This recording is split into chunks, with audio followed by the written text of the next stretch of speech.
Say what's cracking, YouTube. It's your boy 16 to life, and I'm back like I'm on a parole violation. Yard down. So today I got a story for y'all. But before I get into the story, I want to ask y'all, man, to please like, subscribe, hit that notification bell, man. Also, a lot of cats have been asking, what I was charged with and why did I end up going to prison in the first place? So I went and done an interview with a friend of mine's podcast, and the name of the podcast is called Breaking Bread. And the interview was an extremely good interview. And in that interview, I finally let people know what I went to prison for and what my charges, some of the things that I was charged with. While I don't go into the particulars of what happened, because I'm saving that for my book, I at least let everybody know, what I was charged with. So y'all, I'm gonna leave the link. I'm gonna leave the link in the description, and y'all go check that out. Also, y'all, please do me a favor, man. Go check out PNG News Media. That's PNG News Media. He was the guy that gave me my first interview. And what happened, he was doing something with his page. I don't know exactly what, but he was trying to do some things to it. And he accidentally ended up deleting his page and lost all his subscribers, man. So not only did he have my interview, he got a lot of good interviews with dudes in prison and things of that nature, man. So y'all go check that out again. Go to his page, like, subscribe, man. Help him out, man. He's a real good dude. So now with that being said, we finna hop into this story, man. Let's get it. Now, this particular story right here takes place in 2012. I got moved to what is known as North Kern prison. I got caught with a cell phone, and I'll give y'all that story a little bit later. But anyway, North Kern originally had been a reception yard. Now, a reception yard is basically once you leave the county jail, you get your time. You're going to prison. They would send us to a reception prison. Now, at the reception prison, we would be accessed. We'd be assessed. We'd be assessed. They look at our charges, look and see if we had been to prison before, and basically find out what prison we was gonna get shipped to from that point forward. You know what I'm saying? So now, I believe they had like 5 buildings on that yard. 1, 2, 3, 4, and 5 building. Now, originally, building 1 and 2 building, they had some convicts living in those buildings doing things, on the yard and working there. But the rest of the buildings was used for housing inmates who would be shipped to other prisons, And so at some point, they decided, okay, we're no longer going to use this prison as a reception center. We're going to make this prison as a regular general population yard. And we're going to have all the buildings filled up with convicts or prisoners who are going to be housed here permanently. So by them doing that, they needed people to fill those buildings up. So they started shipping people from other prisons to, to fill the population up. Now, like I told y'all before in another video, one of the worst prisons to go to is any prison that's just starting to establish itself. Because now you have different populations and different races on the yard jockeying for position. You know what I'm saying? So these, maybe the Surenos, they might want a particular basketball court. The blacks might want a particular handball court. The whites might want a particular weight pal due to, certain strategic placements. They may want to work on this weight pal because it got a lot of sand in it and you can hide things and this and that. And so, and sometimes discussing those things and trying to figure out those things lead to a lot of bullshit. So that's why sometimes, it's bad to go to a new prison that's being opened up. But anyway, okay, so at this particular prison, like I say, I believe they had, and this was 2012, I believe they had 5 buildings on the yard.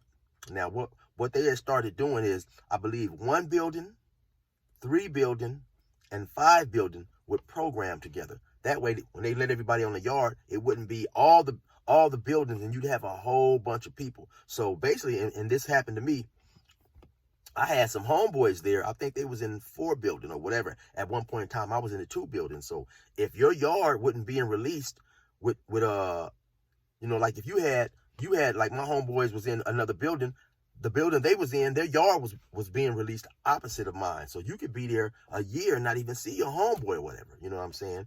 And so they was releasing yards separately. Like I say, 1, 3, and 5, I believe, came out for yard and this and that, and then 2 and 4. And then one day they would give in the morning, like say for instance, they would let the buildings out. One building, they would let them out in the morning. from maybe 8 to 11 to give them some yard. And then they'd give that the other buildings evening yard, and then vice versa, you know, afternoon yard, and then vice versa, or whatever. So now I remember this one particular day, my building wasn't out for yard.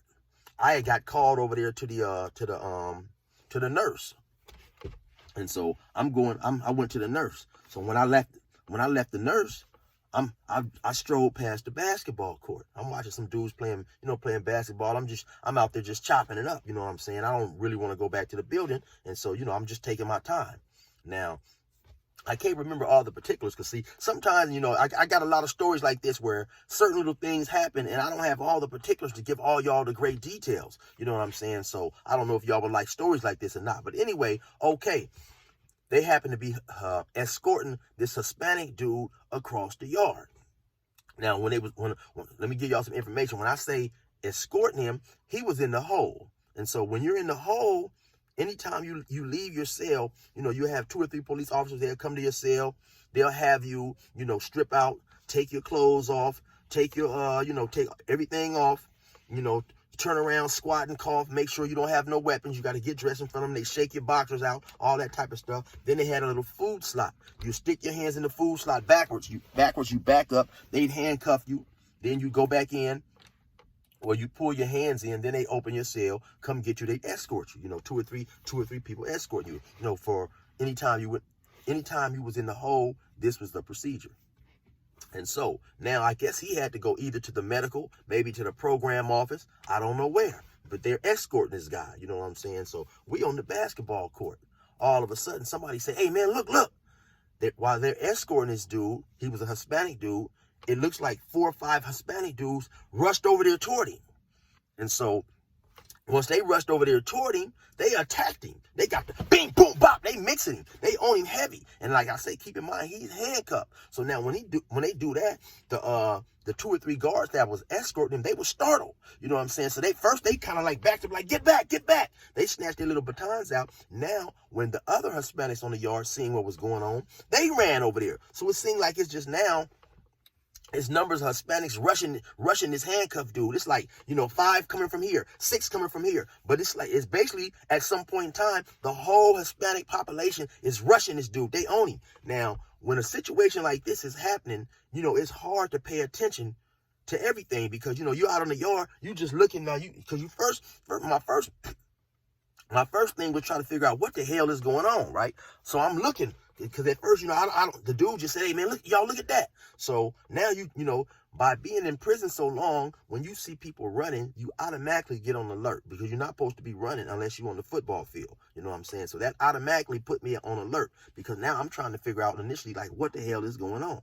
So, now, while the Hispanics or the Surenos is running over there, of course, dudes say, "Oh, they getting him, y'all, they getting him." So now I didn't calm down a little bit, and I realized that whatever it is, it's a Hispanic involved issue only. You know what I'm saying? So now, but people that's running, Hispanics is running basically from all over the yard. They beating up this dude, they kicking him. So at some point in time, the guards that was escorting this dude, they got the hell out the way. They hit the alarm button, "Yard down, get down." But basically, the Hispanics is not getting, the Surenos is not getting down, man. They own this dude now. It's so many of them that ran over there. It's basically like the whole damn yard. And when I say on the yard, it's probably maybe, I don't know, anywhere from 200 to 300, 400 Hispanics on that yard. So at some point in time, now, I didn't lost sight of the dude that's getting attacked. The COs, they didn't got the fuck out the way. They spraying. Now they macing. Now, of course, they didn't hit the alarm. You got more COs and stuff running from outside the buildings. They running. They coming over there, they spraying mace and hitting with the batons. But it's like the whole population, man, is attacking this dude.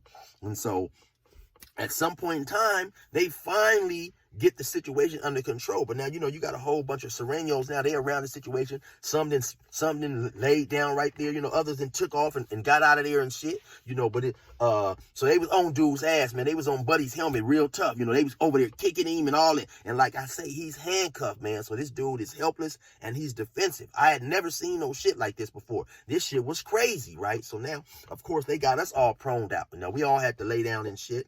And So they finally get up, man, and they take dude off. Dude is fucked up, man. He, and then he was quite a distance from where I was from, but you can see that he's fucked up, man. And so now, of course, they start, now at this point in time, man, due to this incident, actually they changed the whole way escorts was done. So we stayed outside on the ground. I don't know, maybe an hour, 2 hours, whatever. They had everybody laid out on the ground. You got to prone out. When they say prone out, you got to lay down on the ground. You know what I'm saying?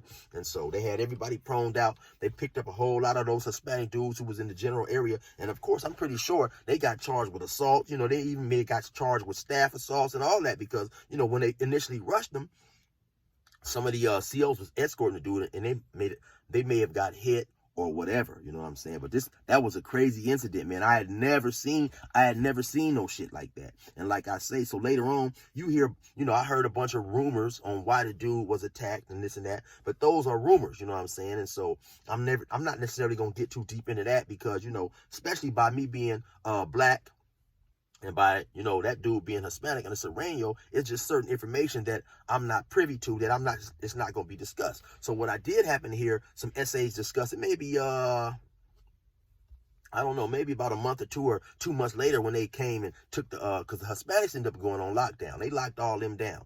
And, so like I said, they changed the policy, the escort policy. I remember now. So after that, when they would escort somebody, they would make the whole yard get on. Everybody would have to move to a certain side of the yard. And I can't remember if they would make us prone out then or there, or we had to sit down or do something. But they changed the policy, man. I'm pretty sure those dudes could have gotten in big trouble too. I mean, because that dude was fucked up, and they had his safety in their hands. But like I was saying, later on, a few months down the line, I heard some essays talking, and they were saying that, I forget the name of the dude they was talking about, but they were saying that it was fucked up that he had to participate in that shit because he was like 2 weeks to the house and he had went to the hole. And so I'm sure he was going to be charged, with a whole bunch of bullshit. But that's the, I would say that's the uniqueness of the structure of the Sureños, man, by them being organized and all up under one umbrella. When they give a call, if you around, you have to follow that call. You know what I'm saying? They don't want to hear that, oh, I'm going home and this and that, because if you don't participate in whatever the call was, your ass is on the line. So that's another thing that makes them so dangerous, because they're all structured.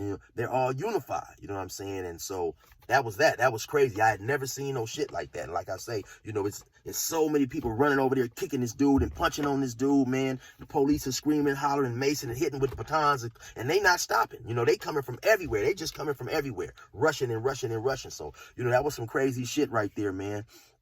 And, like I say, I don't know exactly what he done, but obviously whatever he done, the Sureños wasn't happy about it. I do know that. Like I say, I heard some rumors and this and that, but I'm not going to necessarily get into that because those is rumors. But I do know they rushed this dude. They beat the shit out of him. They was kicking him. Boom, bop, bing, bop, boom, hot, beat, beat, beat. I mean, they was literally on this dude, and it was coming from everywhere, man. Dudes just run over there. This shit was probably, I would honestly say, probably one of the craziest things I've seen in the penitentiary, man, That was at North Kern and this and that. So anyway, man, I hope y'all like that story. Like I said, man, when y'all get a chance, definitely go check that interview out that I did. I'm going to leave a link in the descriptions or whatever, man. And y'all have a safe day. And y'all already know. Resume normal program.